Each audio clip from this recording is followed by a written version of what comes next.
This is Oscar Bevis for the Stomping Ground, powered by Wow Hydrating, available on the zone. Delighted to have Mr. Liam Cameron join me. How are you, mate? Good to you, mate. I'm good, mate. I'm good. I appreciate you giving me some of your time. I know you're a busy man. I'm sure you've done a fair few of these interviews since Riyadh. Oh, I've done loads. I've been doing them since I got back, but I'm appreciative of it. Do you know what I mean? Yeah, I mean, you said to me after the fight, I just want a cup of tea and a lie down on the sofa. So you'll admit show business isn't your scene. But you must have had fun. You must have enjoyed having some positive news spread around your name. Yeah, it's looking back. It's 25 year of hard work since a little kid, and one fight's changed everything. Yeah, I mean, I saw you at the show on Saturday, kids coming up to you with gloves to sign, wanting pictures. You must have felt on Saturday that that's perhaps quite a big reason as to why you do it, no? Yeah, so I went to the show. I don't really go out, and I'm telling you the truth, don't really go out. Went to the show, didn't expect anything, and I was swarmed in packs. And I thought, wow, as a kid, I used to look at these famous boxers and I used to think, wonder what it's like, how they feel like having people coming up to them and having pictures and stuff like that. And it happened to me for the first time, and I was like, wow, this is crazy. What's the most outrageous thing someone said to you since that's come up to you? Uh, it's all Ben Whittaker, innit? Ben Whittaker. I'm glad you've humbled him this time over. It's been a lot of hate towards this Ben. Um, got a feel for him, haven't you? Yeah, I was going to say he's been taking quite a bit of heat online, but we'll come on to that. I want to talk about the last few weeks, and I think the best way to do it is kind of in a little bit of an order, right? So I spoke to you after the fight about what you felt the fight was like in the ring. Yeah. Obviously, I was in your change room after. From the second I left your changing room, what was your remainder of your time in Riyadh like? What did you get up to as soon as you left the venue? Actually, first off, you got a picture of Neymar. Yeah, I got a You got picture your of him. picture. You got your The picture. security were like, it is, you can't go in that front row. Ducked under security. Then I ran to him. I went, I've just boxed. Went to take a picture. He weren't bothered, but I got about five good pictures. Tried getting one with Buster Rhymes, so I knew bouncer. I went, let me get a picture, and he were hovering more, and he bumped my arm as I pressed button, and it were blurry as out this picture. So I've got a bit of Buster Rhymes selfie. You've come away with a Neymar selfie and a blurry Busta Rhymes one. Yeah.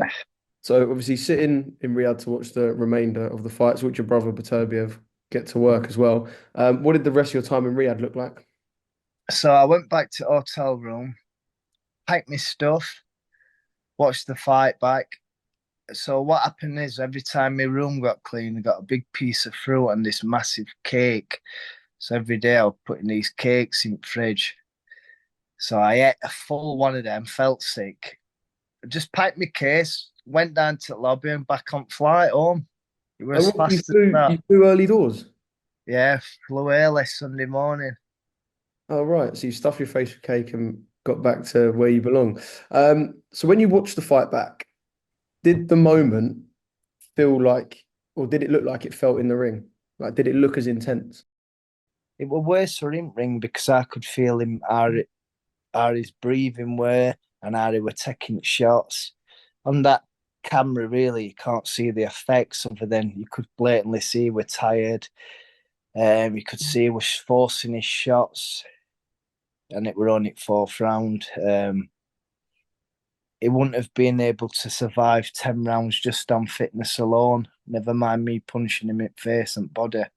So that's what I did. So the rope thing happened so fast. 1 minute I were punching, next minute we're both on floor.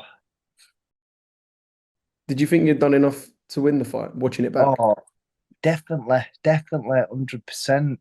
I had a cheeky look at scorecards and I saw me winning, but you forget there's another two judges. I 100% thought I would fight, and there's been no hate really for me online. I know that can change, but they all had me winning, and even the commentary team thought I were winning. Odin's what can't what I like with Sky and that, how they really feel, probably can't say what they think, which is a bad sign because you get some people coming up to you going, "Oh, I hope you knock him out. We want you to win." Then when they're saying, talking on these cameras, they've got to be programmed what to say, which is a sad thing. Um, that's what I felt. That's all. So when you said you had a little glance at the scorecards, this is in the ring when they're being, Yeah, you saw one of the scorecards had you. that's one for me, 58, 57. But like looking back, we didn't do 6 rounds, did we? Well, this is what, do you remember in the change room I said, let me pass the mic to Grant because there was a bit of an unknown about it. The sixth was scored because they count the minute break, or have you been told about how this has all worked since? No, I thought Ben won first, and I won the rest of rounds. I thought I dominated them later rounds. But yeah, we're mad. 5 rounds of boxing. Now that the dust has settled to an extent, do you feel like Ben quit in that fight? Yeah, he definitely did. He can't say he didn't.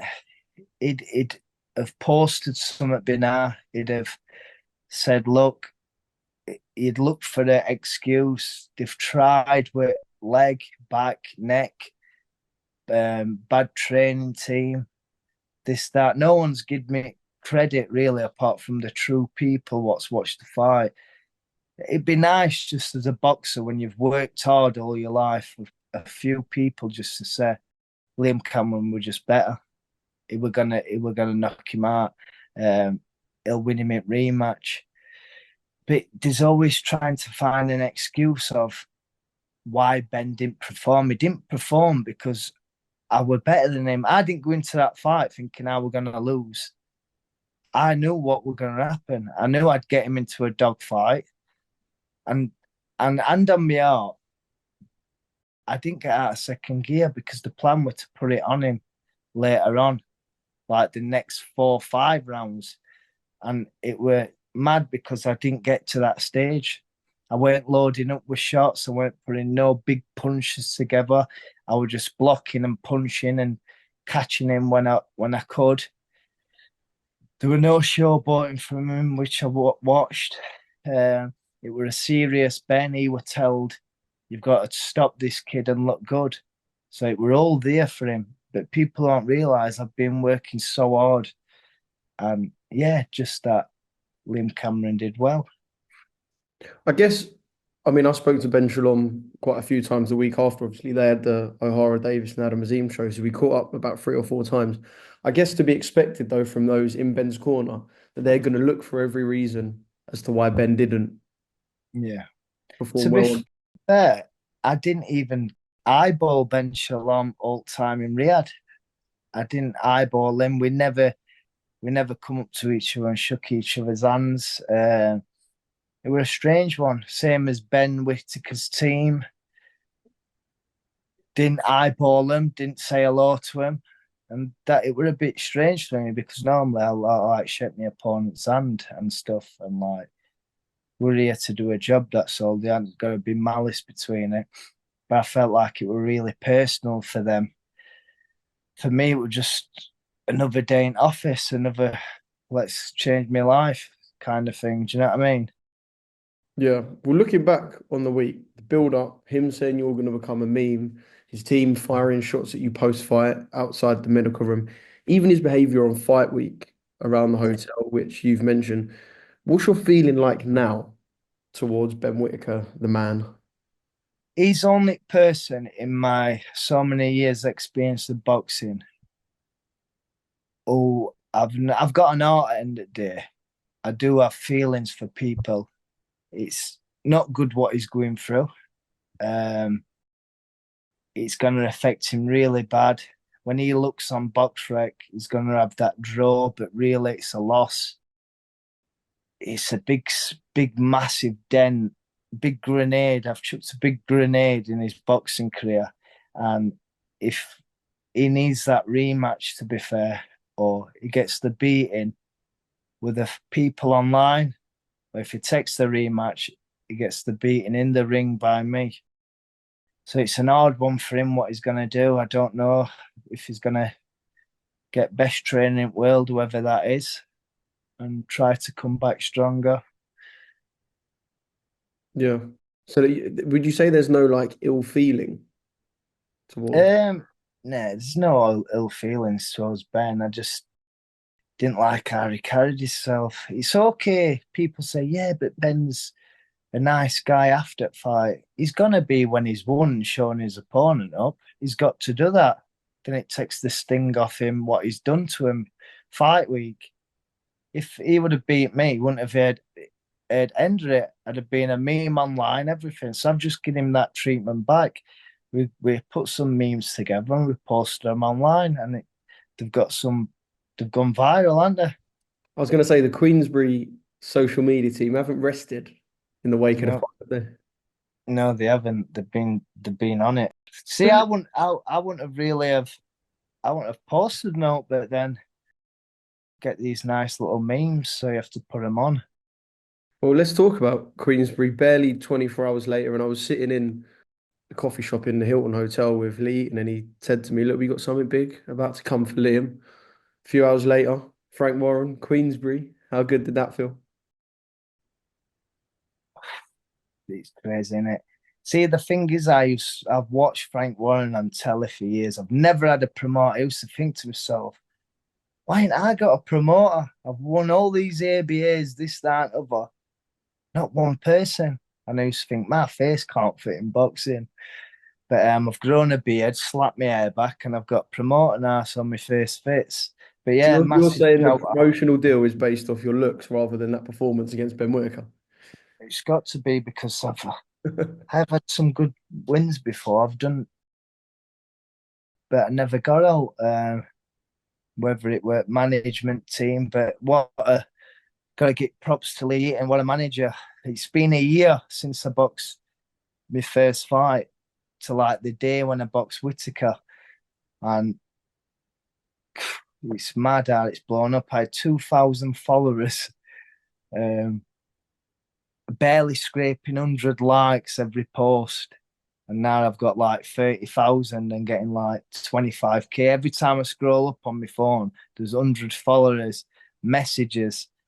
So it's nice to see. It just shows people never give up because you just don't know how close you are. I'd have never have thought that I'd be in this position now. Never. Well, look, it's no secret that Frank Warren and Ben Shalom aren't quite the best of friends. Having seen the pressure that you put Ben Whittaker under in the fight, do you think Frank Warren is now keen to get you back to try and wipe out one of Ben Shalom's golden gooses? Yeah, I've half done it, Anna, to be fair. The icing on the cake is if you don't take the rematch. Um, I'm Do, not, do not, you want the I'm not. rematch? Because it's not like there's not going to be another offer if Ben doesn't Yeah, want there's extra. loads of fights, isn't there? Not going to mention names 'cause that's not my thing, but the main ones the rematch because it'd be a bit of a grudge match. I've never had a rival before, so I'm proud of that now. So I've got a little rival, do you know what I mean? And he's one of them now. So yeah, it's a mad feeling. So when we look back over the years in British boxing, we can talk about Groves de Gale, Ben Eubank, Cameron Whitaker. I don't know about that, but yeah, something like Well, mate, I tell you, it really has caught, or you've caught, should I say, the imagination of the boxing public. 80,000 views you've done on our channel after the fight. Lee talking about the fight, your manager Lee and done about that. 25,000 views. It's a narrative and storyline that people are really interested in. So I guess for you, would that be your number one option? Just because of, I mean, that's a big fight. That's a main eventer in the UK without It's doubt. the easiest fight for me because it's the easiest fight. It's not in my hardest fights I've been in there with. So it's going to be mega money. It's going to be on paper an easy fight for me, and it takes me another step to getting this house paid for. Has there been any offers tabled to you, submitted that aren't Ben Whittaker? Um, I know. I mean, I know we're only a couple of weeks post. Not really, no. No, not really. Me and Lise just send each other daft voice messages and stuff. We haven't really talked about it. I've not met Frank Warren yet. I've not spoke to him. Maybe that's gonna come, but I don't plan anything. If things come, they come. If they don't, they don't with me. Yeah. If rematch don't come, I'm not bothered. I'll just have to make another meme and just get a bit more publicity. I love it. Still dining out. One person I did speak to, and I know you said you won't mention names, and this was before he fought Dan Aziz, was Louis Edmondson, and he said if he wins, he would welcome a fight with you. Obviously, he sits on the British and Commonwealth titles. He was full of praise for you, your performance, and said it was a fight that he would love. So British and Commonwealth belts. I'm sure that's one that you'd Yeah, entertain. yeah, it'd be lovely that. Do you know what it is with me? Like, I'm a guy what's not won belts that I'm talked about, and people want to fight me. The British and Commonwealth champion wants to fight me. I've got to be just doing something right, Anna. To be fair, You haven't won uh, belts, you've won hearts. Is that what you're trying to say? I must have done. But I don't know about this Louis kid because I've not won his heart because he wants to smash my face in, only by the looks of it. But I welcome any of the fighters, any of them. I'm not shy away from a fight, which we've all seen now. It's proved. I'm not no pudding like I've been made out to be. I've lost 6 times, but most of them were early on. I lost to Lyndon Arthur. Respectfully, I had 9 months back in gym. He just boxed Bivol for world titles.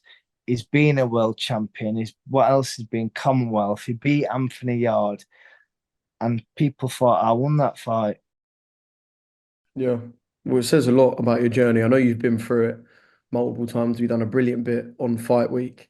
It must feel, I don't want to say brilliant to have been through what you've been through, because I know you said there were really dark times, but be able to look back and see the jump that you've made from where you were to where you are now. I guess it's I'd something you never, never get bored of I'd thinking about. never have thought I'd come this far in space of this much. It's crazy. I remember little chat we had with my trainer. I'm not going to say a figure, but I said to him, "Do you think I can make some money like through it?" And he went, "Yeah, of course you can." I went, "How much would British title be?" Because I didn't know. I went, "Oh, around this price. Do you think I'd be able to make some out of it?" He went, "Yeah." And we said a figure, and I've trebled that now. Do you know what I mean? So it's mad. It's mad. I remember the little discussion I had like yesterday. No, I love that, showing that you're eating out of your good performances. Not to be too personal of a question, but that's actually popped something into my head. I know you said you want to get your house paid for, but is there anything that you've treated yourself to with your paycheck? Like I said, we did that fiber optic broadband. We did that. Um, do you know me? Are Honestly, you going to turn up to the rematch press conference in a Lamborghini? I'm so basic person. I'm probably going to get slagged off for this. I'm so basic. I've only just put this top on for interview because if you look, we've still got tag on back. I've just got it out of the cupboard, so I'm not pulling tag off for now. So I'm just so basic. I don't need nothing. I can get a watch, but I've got my phone for the time. So do you know what I have done? I've got into fishing. So I've spent about 60 quid on bait and not caught a fish. I've bought lines. Oh, I've had a nightmare with it. You've, Useless at fishing. you've taken up a new hobby and it isn't going as well as you thought. Not good. It's not looking good. I've fished every peg in Sheffield and not caught a fish, not even a bite. Sorry, you can make the bait money back by sending that t-shirt back with the label on. You know what I mean? I've got to ask you one more thing. I don't want to continuously bang on about Ben Whittaker and, you know, like I said earlier, the heat that he's getting, etc. I know it won't be an easy time for him, but I've got to mention everyone saw that little clip of him in the airport. I'm not going to sit here and tell someone how they should or shouldn't behave. Can you understand the frustration from his side, and what did you make when you saw the clip involving like Uh, a fan in the airport? isn't doghouse, innit? I've been in there a few times in my life, doghouse. It's not a nice place. So anything's gonna tip him out edge. I actually FaceTimed the guy what he smashed his phone. And he was saying he hadn't paid for my phone yet, this, that, and other. Told him what happened. He weren't limping at all. He ran to me to like give me a punch, this, that, and other. So he sent me a video of him walking towards him, like kicking off. There were no limping there.